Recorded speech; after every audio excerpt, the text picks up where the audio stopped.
আগেও একদিন দেখিয়েছিলাম বিএলও কাঁদছেন, এবার আরো একটা ছবি দেখাই। একেবারে অঝরে বিএলও কাঁদছেন, ট্রেনিং এ গিয়ে কাজের চাপ আর তাতেই রীতিমতো কান্না। কাটোয়ার ৭৯ নম্বর বুথে বিএলও দেবাশিস দাস, দেখুন। আমি ভাবছিলাম গলায় দড়ি দিয়ে চলে যাবো, আমার চাকরি দরকার নেই, আমাকে ফোকাস করুন, আমাকে মেরে ফেলুন, আমাকে গুলি করে দিন, আমাকে মেরে ফেলুন। আমি প্রথম থেকে মেডিকেল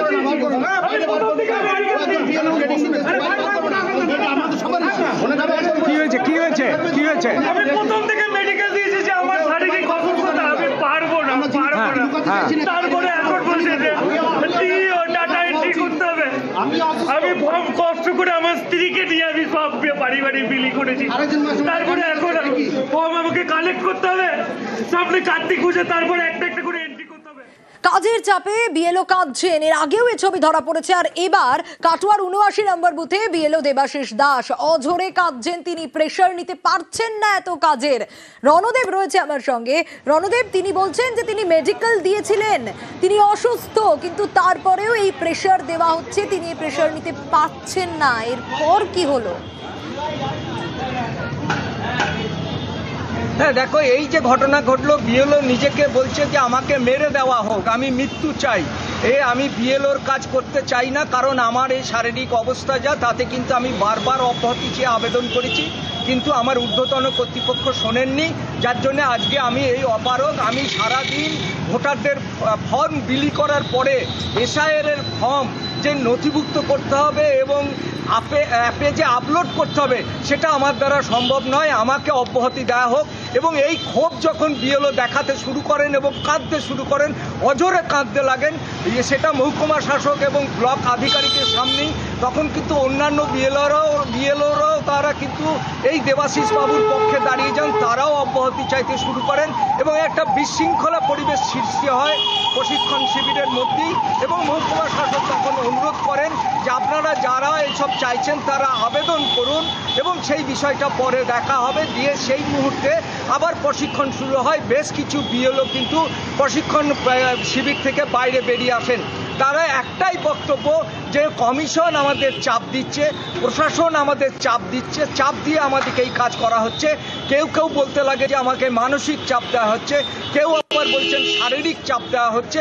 আমাদের দ্বারা অপারগ আমাদের মহিলা যেসব বিএলও আছেন, যেসব শিক্ষিকারা, তাদের বক্তব্য যে আমরা কিন্তু সংসার সামলে সারাদিন কাজ করেও রাত্রেবেলা গিয়ে যদি আবার আমাদের এই অ্যাপে আপলোড করতে হয় ভোটারদের নথি, সেটা আমাদের অ্যাসিস্ট্যান্ট দিতে হবে, আমাদের এটা অসম্ভব।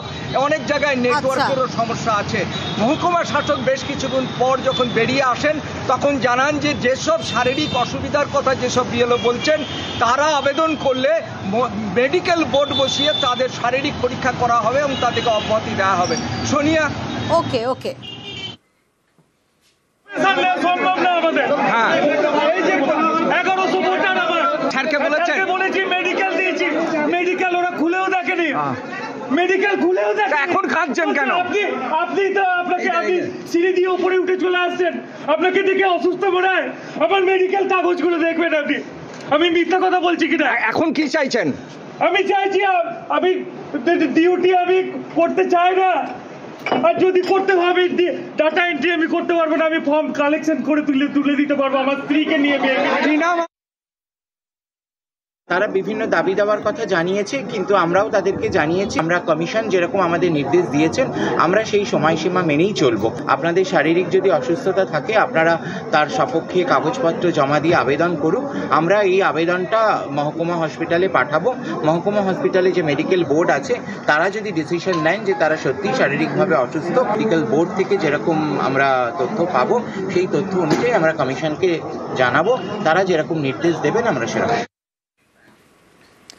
এবার বিএলওদের বিক্ষোভের আরেকটা ছবি দেখায়। কোলাঘাটের বিডিও অফিস, সেখানে বিএলওদের বিক্ষোভ, কিন্তু ট্রেনিং এর সময় বিএলওদের একাংশ যারা বিক্ষোভ দেখাতে শুরু করেন। কিন্তু কি কারণ, কেন এই বিক্ষোভ দেখানো হচ্ছে, আরো ডিটেল জানবো। সুজিত রয়েছে আমার সঙ্গে। বিএলওদের বিক্ষোভ কোলাঘাটে বিডিও অফিসে, এই বিএলওদের বিক্ষোভের কারণ কি? ট্রেনিং তো চলছিল, কিন্তু হঠাৎ করে কেন এই বিক্ষোভ? সুজিত, বিএলওদের একাংশ কি কারণে এই বিক্ষোভ দেখালেন, তারপর কি হলো? সোনিয়া, দেখো, যেসব নিয়ম জানানো হচ্ছে ট্রেনিংয়ে বা যেসব নিয়ম মানতে হবে বলা হয়েছে বিএলওদের, বাস্তব ক্ষেত্রে কিন্তু যারা বিএলও তারা কিন্তু যখন বাড়ি বাড়ি যাচ্ছেন, গ্রামে যাচ্ছেন, রীতিমতো সমস্যায় ভুগছেন। সেই সব সমস্যা কিন্তু যথেষ্টই গুরুত্বপূর্ণ, কারণ নেটওয়ার্ক না থাকা, অর্থাৎ নেটওয়ার্ক তো সব জায়গায় একই রকম থাকছে না এবং থাকার কথাও নয়, কিন্তু যেভাবে নিয়ম বেঁধে দেওয়া হয়েছে, যেভাবে কাজ করতে হবে বলে দেওয়া হয়েছে বিএলওদের, তারা কিন্তু গিয়ে সেই কারণে সমস্যায় পড়ছেন। শুধু কি নেটওয়ার্ক সমস্যা তা কিন্তু নয়, অনেক নিয়ম বেঁধে দেওয়া হয়েছে, কিন্তু সেটা মানতে গেলে বাস্তব ক্ষেত্রে দেখা যাচ্ছে সম্ভব হচ্ছে না ফর্ম বিলি করা বা পূরণ করা, এবং তারা কিন্তু ফেস করছেন কারা না বিএলওরা, এবং তারা যে ফেস করছেন রীতিমতো ক্ষোভের মুখে পড়ছেন তারা। আর সেই ক্ষোভ কি কারণ সবটাই কিন্তু ট্রেনিংয়ে তারা তুলে ধরলেন এবং বললেন। তারা বললেন যে কিভাবে এই সমস্যা থেকে নিষ্কৃতি পাওয়া যায়, এবং সে কারণেই তারা বলছেন অত্যন্ত গুরুত্বপূর্ণ বিষয়, যেখানে গুরুত্ব দিয়ে অন্তত ব্লক প্রশাসন বা বলা যায় জেলা প্রশাসন তাদেরকে বাতলে দিক পথ, কিভাবে তারা এই সমস্যা উতরে তাদের কাজ করতে পারবেন। কিন্তু সমস্যা কিন্তু যথেষ্ট রয়েছে সোনিয়া, কারণ আমরাও জানলাম যেসব কথাগুলো উঠে আসছে, সেখানে যে সমস্যার কথা বলা হচ্ছে, বলা যায় পদে পদে সমস্যা, এবং এরকম কম দিনের মধ্যে তাদের কাজ করতে গিয়ে যে সমস্যায় পড়তে হচ্ছে সেটা বলতে গিয়ে তারা জানাচ্ছেন বাড়িতে গেলে তো পাওয়া যাচ্ছে না, মানুষজন যে থাকছেন তা তো নয়, সব বাড়িতে গিয়ে পাচ্ছেন না, একাধিকবার ঘুরছেন, কিন্তু এদিকে সময়সীমা বেঁধে দেওয়া হচ্ছে। সমস্যা মিটবে কিভাবে? অবশ্যই সেদিকে নজর থাকবে। সময়সীমা দেওয়া হলো। আমার যে ভোটার সংখ্যা রয়েছে 1197 জন, কিন্তু আমার ফোন সংক্রান্ত ব্যাপারে কোনো রকম অভিজ্ঞতা আমার নেই। যে এন্ট্রি করার ব্যাপারটা টোটালটাই আমার নলেজের বাইরে। ফর্ম এনে দেওয়া বা সংগ্রহ করা সেইটা হয়তো করে বলতে পারবো, কিন্তু এন্ট্রি পক্ষে আমার পক্ষে কোনো মতেই সম্ভব নয়। আগে তো আমাদেরকে জানানোই হয়নি যে এইভাবে এন্ট্রি করতে হবে, আর এন্ট্রি করা মোবাইলে তো যেটা করা অসম্ভব ব্যাপার, যেটা করতে একটা করতে যেখানে প্রায় 40-45 মিনিট সময় লাগছে, যেখানে আমরা টেকনিক্যাল হ্যান্ডসই নয়, মোবাইলে সেইভাবে ব্যবহার করতেও জানি না। এইটা আমরা যখন বিডিও সাহেবকে বলছি আমরা হেল্প করবো, কিভাবে হেল্প করবেন তার কিন্তু কোনো সদুত্তর উনি দেয়নি। এবার আপনাদের কাকদ্বীপের একটা ছবি দেখাই। 460 টাকা দিলেই নাকি নাগরিকত্ব পাওয়া যাবে। হ্যাঁ, আপনি নাগরিকত্ব চাইছেন, 460 টাকা আপনাকে দিতে হবে। এভাবেই একেবারে ক্যাম্প করা হয়েছে, ঘর ভাড়া করে ক্যাম্প করা হয়েছে, আর সেখানে 15 দিন ধরে এই কাজ চলছে। এই ছবিটা হচ্ছে কাকদ্বীপের বাসন্তী ময়দানের যে ছবি আমরা দেখতে পাচ্ছি। কিছু তো প্রমাণপত্র নেই, তাই জন্য এই কার্ড করে দেবে বলছে, তাই এখানে জমা কি কার্ড করে দেবে বলছে? নাগরিকত্বের কার্ড। কত টাকা নেওয়া হয়েছে? 835 টাকা দুজনের। কে নিচ্ছিলেন এখানে? জানি না, ওই লোকগুলোকে চিনিও না এখানে। কেন আপনাদের নেই, ভোটার কার্ড নেই? টাকা পয়সা কিছু নেওয়া হচ্ছে? হ্যাঁ, নেওয়া হচ্ছে। কত টাকা? 835 টাকা। স্বাভাবিকভাবেই যদি 460 টাকা জমা দেয় আর নাগরিকত্ব পেয়ে যাওয়া যায়, তাহলে তো আবেদনপত্র জমা করতে ক্যাম্পে ভিড় হবে, তা বলার অপেক্ষা রাখে না। কিন্তু এভাবে কি নাগরিকত্ব দেওয়া যায়? বিশ্বজিৎ রয়েছে আমার সঙ্গে। বিশ্বজিৎ, যা দেখতে পাচ্ছি এই যে ঘর ভাড়া করা হয়েছে, যে ক্যাম্প করা হয়েছে, একেবারে প্রধানমন্ত্রীর ছবি, অমিত শাহর ছবি দিয়ে ব্যানার করে দেওয়া হয়েছে, কিন্তু এভাবে কি নাগরিকত্ব দেওয়া যায়? হ্যাঁ দেখো, এখন সেই বিষয়টা নিয়ে কিন্তু প্রশ্ন উঠতে শুরু করে দিয়েছে। স্থানীয় যারা বিজেপি নেতৃত্ব আছে তারাই কিন্তু প্রায় 15 দিন আগে এইরকম একটি ক্যাম্প করেন, এবং শুধু এই একটি নয়, পাশে আরো একটি ওখানে দোকান ঘর নেওয়া রয়েছে, অর্থাৎ দুটো রুমে কিন্তু কাজ হচ্ছে। যেটা তুমি যে ছবি দেখতে পাচ্ছ, একেবারে প্রধানমন্ত্রীর ছবি দেওয়া রয়েছে, একেবারে সেখানে লেখা রয়েছে সিএএ ফর্ম ফিল আপ করা হচ্ছে এটা, এবং সেখানে প্রচুর মানুষজনও কিন্তু ভিড় করতে শুরু করে দিয়েছে। এবার যখন আমরা গেলাম তখন কিন্তু দেখতে পেলাম, যেটা যে মানুষদের সঙ্গে যখন কথা বলে বুঝতে পারলাম, শুধু ক্যাম্প করা হচ্ছে সেখানে কিন্তু 60 টাকা করে নেওয়া হচ্ছে, এবং তার যে পাশে আরো একটি যে ক্যাম্প করা হচ্ছে সেখানেও প্রচুর পরিমাণে সিএ ফর্ম কিন্তু পড়ে রয়েছে, দেখতে পেলাম অগুছালো ভাবে।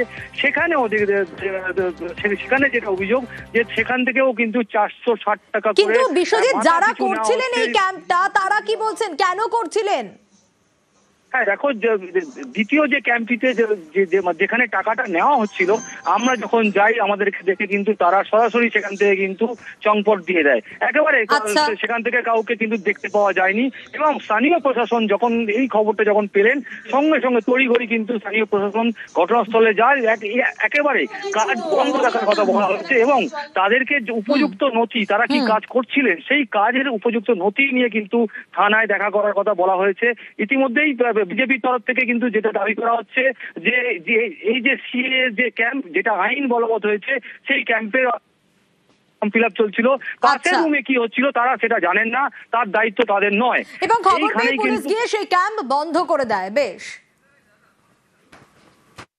বিজেপি মানেই জুমলাবাজি, একটা ঘোলা জলে মাছ ধরার চেষ্টা করছে, তারা ইনকামের রাস্তা তৈরি করেছে। আর এই সুযোগে তারা সাধারণ মানুষ যারা তাদের থেকে এইরকম ভাবে টাকা তুলছে। এই যে চক্রান্ত, এই ঘৃণ্য চক্রান্তকে আমরা ধিক্কার জানাই এবং আমরা চিঠি করে নির্বাচন কমিশনকে বিষয়টা জানিয়েছি। বিজেপি এরকম কোনো দেয় না, কিন্তু সিএ এর ক্যাম্প মানে যারা বাংলাদেশ থেকে উদ্বাস্তু হিন্দু শরণার্থী যারা এসছে সেই ফর্ম ফিল আপে সহায়তা করার জন্য এরকম হতে পারে, কিন্তু তার জন্য টাকা পয়সা নেওয়ার কোনো পার্টি থেকে এরকম কোনো নির্দেশিকা নেই। এগরায় অভিযুক্ত স্বর্ণ ব্যবসায়ী কেন? কারণ বাংলাদেশি পরিচয় লুকিয়ে প্রতারণা করেছেন অভিযুক্ত স্বর্ণ ব্যবসায়ী শেখ সত্তার। সেই শেখ সত্তার পলাতক, শেখ সত্তার পলাতক। কিভাবে প্রতারণা সে করত? পুরনো সোনা দিয়ে নতুন গয়না তৈরির নামেই প্রতারণা, এবং টাকার অঙ্কটা কম নয়, কোটি কোটি টাকা প্রতারণার অভিযোগ। কিন্তু কিভাবে করতো সেই প্রতারণা? পঙ্কজ রয়েছে আমার সঙ্গে, আরো বিস্তারিত জানাতে পারবে। পঙ্কজ, কতদিন ধরে, একে তো বাংলাদেশি পরিচয় লুকিয়ে এই কাজ সে করতো, এই প্রতারণা কতদিন ধরে চালাতো, কিভাবে চালাতো?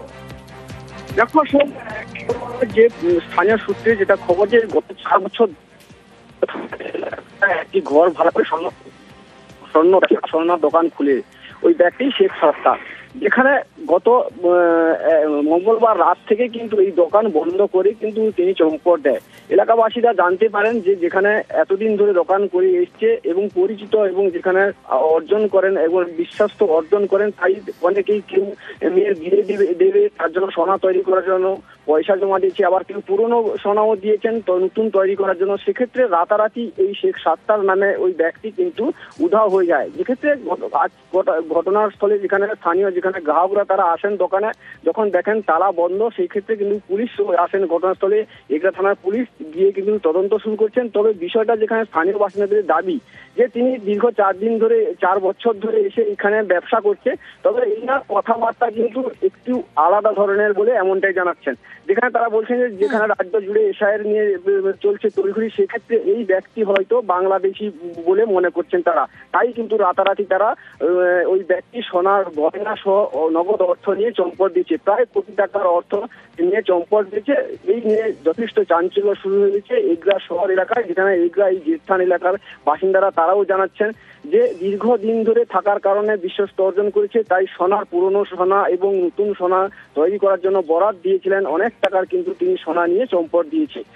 ইতিমধ্যে এগরা থানার পুলিশ পুরো বিষয়ে ঘটনা তদন্ত শুরু করছে। যেহেতু এই আধার কার্ড নাম্বার অনুযায়ী, আধারের নাম অনুযায়ী এই ব্যক্তির নাম শেখ সত্তার, হুগলি জেলার বাসিন্দা বলে এমনটাই জানাচ্ছে। বেশ, সেদিনকে গয়না নিয়ে গেছি, আর একটা গয়না পুরানো গয়না বানাতে দিয়েছিলাম, দিয়ে সে দেয়নি। 12 গ্রাম সোনা দেওয়া হয়েছিল, দেবে বলে আর দেয়নি আর কি। মানে এই যে চলে যাবে আমরা বুঝতে পারিনি। উনি কোথাকার ব্যক্তি কোনো জানেন না? কোনো জানি না, আমরা জানি যে আমদানি থেকে এসছে, এইখানে থাকতো।